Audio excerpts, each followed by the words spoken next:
Lui aussi est à New York. Les membres des familles des disparus sont venus par centaines aujourd'hui à l'ouverture d'un centre de coordination des recherches.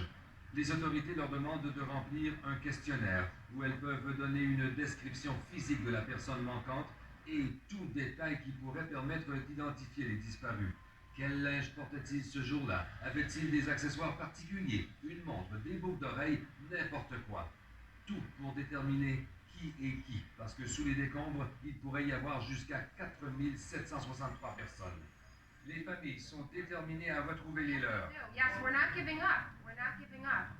On n'abandonne pas, dit cette femme qui cherche son frère qui était au 84e étage de la tour sud. Elle est convaincue qu'il est encore vivant.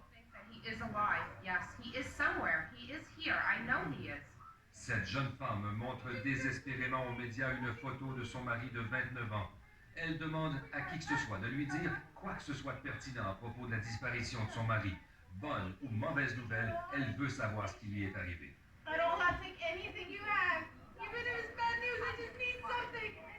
Hans Gerhardt, un Canadien de Toronto, est maintenant à New York à la recherche de son fils qui se trouvait au 105e étage de la tour nord.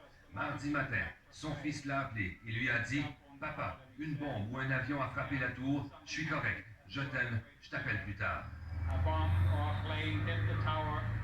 I'm okay, we're okay, I love you, I'll call you back later. Il n'a jamais rappelé.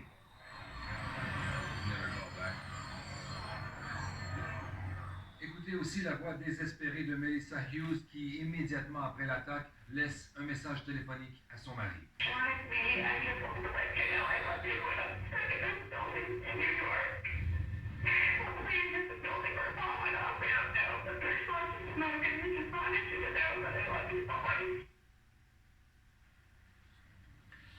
suis pas sûr, Maxence, qu'il y ait beaucoup de choses à ajouter après ce qu'on vient d'entendre.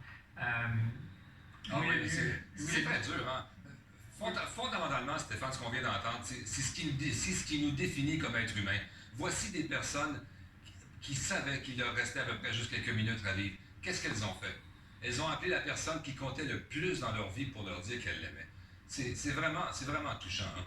D'ailleurs, c'est ce qui ressort le plus éloquemment depuis quelques jours, des gens qui, des avions, ont téléphoné depuis la tour, toujours effectivement pour dire « Je t'aime, je ne suis pas sûr de revenir ».